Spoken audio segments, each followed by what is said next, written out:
lovies, welcome to my channel.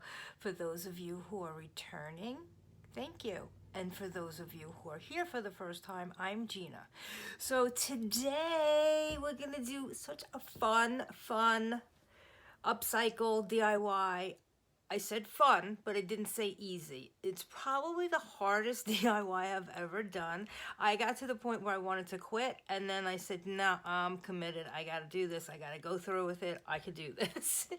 Anyway, I was out with my friend Liz, and we were out to dinner, and there was this girl sitting at the bar. I'm going to take these off. Girl sitting at the bar, and she had this really cool lace denim jacket on. We both fell in love with it, and I was like, I can make that. But I didn't realize how difficult it was going to be to make this. I don't know if I'm just not good at puzzles, because you have to be good at puzzles. I might not be, because when dinner's over and I put the leftovers in food containers, I'm always wrong about the size. Like, it's either too small or it's too big, and I'm always saying, am I bad at puzzles? Like, how come I can't figure this out? I'll have to ask my mom. Anyway, let's get right into this. Super fun, but not that easy. But I will tell you all the tricks and all the things that I learned from this DIY that was really difficult, and then I found easier ways to do it as we went along. So let's get to it.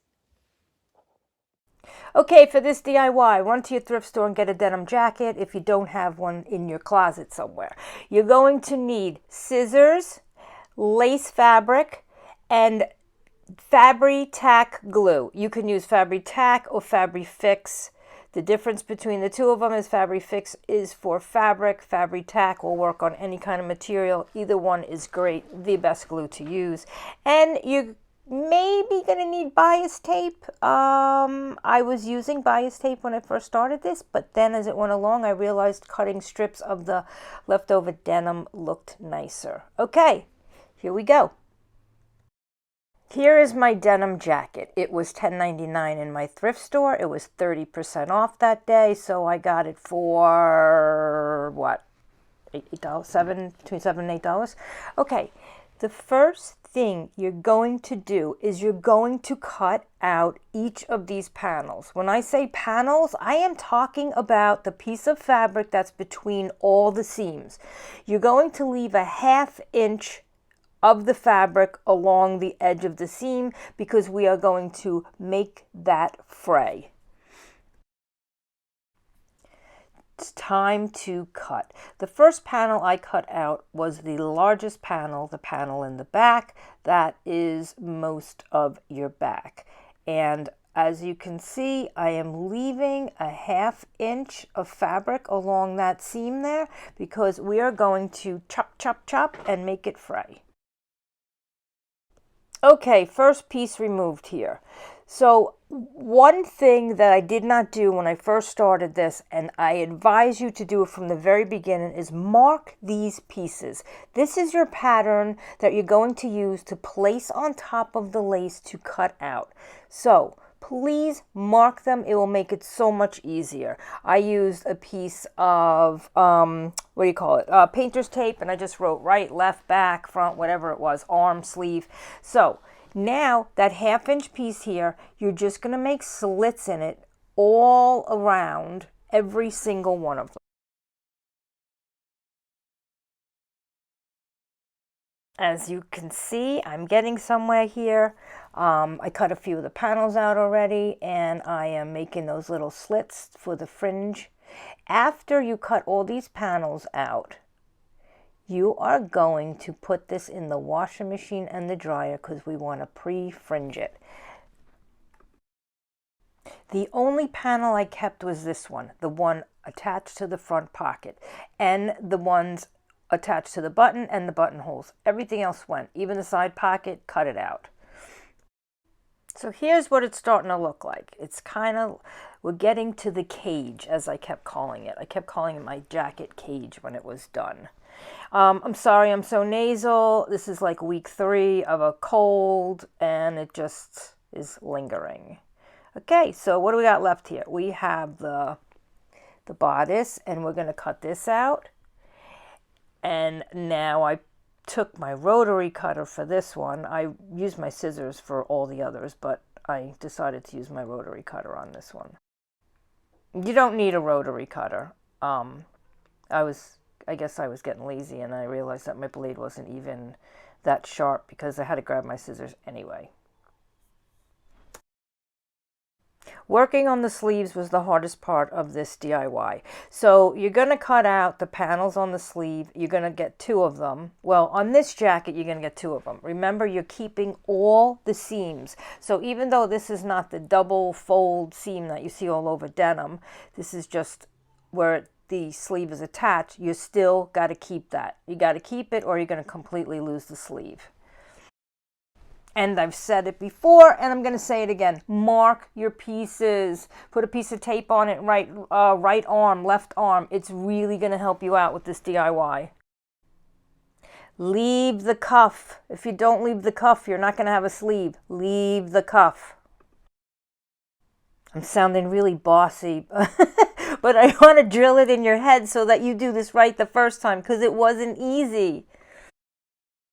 Here is where I got smart and started to say to myself, mark these pieces. Here is my cage. So this is what you should have left. Oh, and keep the collar, but I think you probably realize that. This denim jacket that I bought at the thrift store had these glittery, sparkly rhinestone buttons, which are cute. I've used them on other things, but I am removing these buttons because when this jacket is done, it's a gift for one of my friends, and I know she's not going to like these sparkly buttons. So what I did do was I ordered the silver jeans buttons from Amazon that didn't come in time, and you won't see them on at the end. And here is the back of my cage.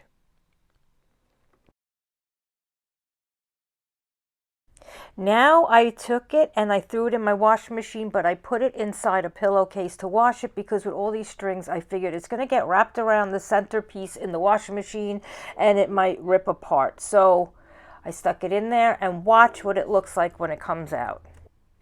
This is the look I was going for. I wanted all those seams to fringe up.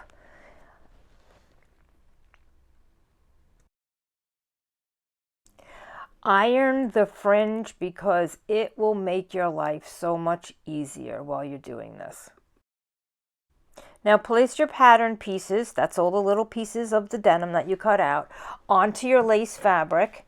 Remember to lay it down, whether you do it upside down or right side up. Remember that the right side of your lace needs to be cut the same as where the right side of the denim is. Like for instance, right here, I have the lace with the right side up and I am cutting it with my wrong side touching it because I want it to, it's going in like a window. So you need it to be showing on the outside. In order to do that, you got to make sure the right side is facing outside of the jacket. You need to cut the pieces a ½ inch larger than your pattern piece. Now take your Fabri-Tac glue or your Fabri-Fix glue, whichever one you decided to use, and run it along the seams.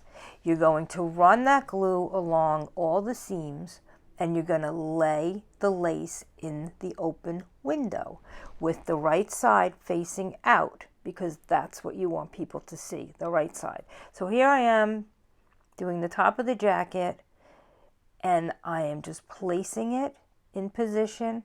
I advise you to do small parts at a time. It's easier.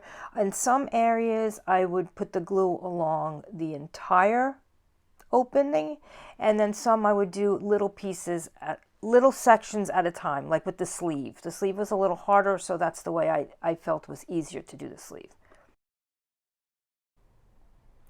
I decided to put a rubber glove on because I didn't really like the way the glue feels on my fingers. Although it's safe, I still just don't like the feeling. Leaving the denim attached to the lace just to see how it fits in the window helps you a lot. So you might want to leave the denim on until you're ready to glue it.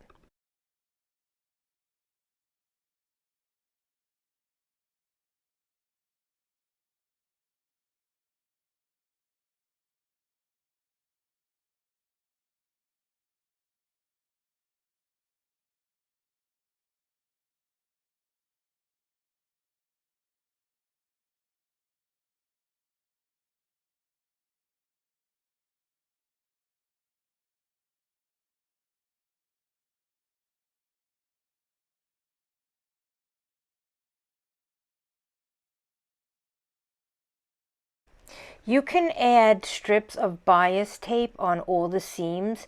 This looks more professionally done, neater, and it also makes it more secure. I think it'll keep the jacket together a lot longer for many, many years. But I did start doing it with the bias tape, and then I realized, well, I don't have to waste bias tape on this. I have all these denim pieces that I cut out. So I started to take the denim pieces and make strips out of them and use them instead of the bias tape, and it looked nicer as well. I found that doing one side of the jacket all at once was much easier than going back and forth. Just get one side, like say, okay, start with the left side and do the whole left side and make it very sturdy, and then go over and do the right side. It's much easier that way. Here I am doing the sleeve. To me, the sleeve was the hardest part of the entire jacket. So I started with the upper part of the sleeve because it seemed harder, and I started at the very top of the shoulder and wrapped it around to the seams because you have to bend it and fold it. So at least on this jacket I had to. So I found that to be the easiest way to do it, and then I did the underarm piece.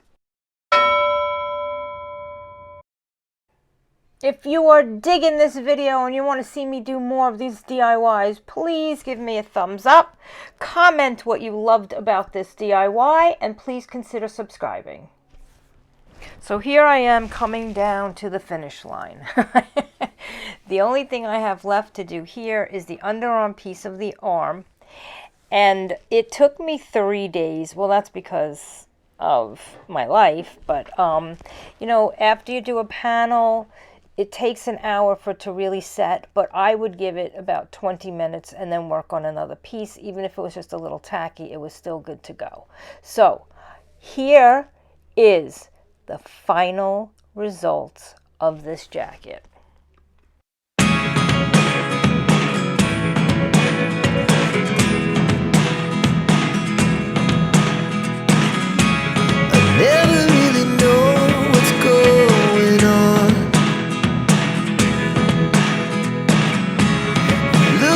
Sometimes like all you want to do is run. Hear me out, hear me out. It's all the things you never show. There are the things I want to know. Secrets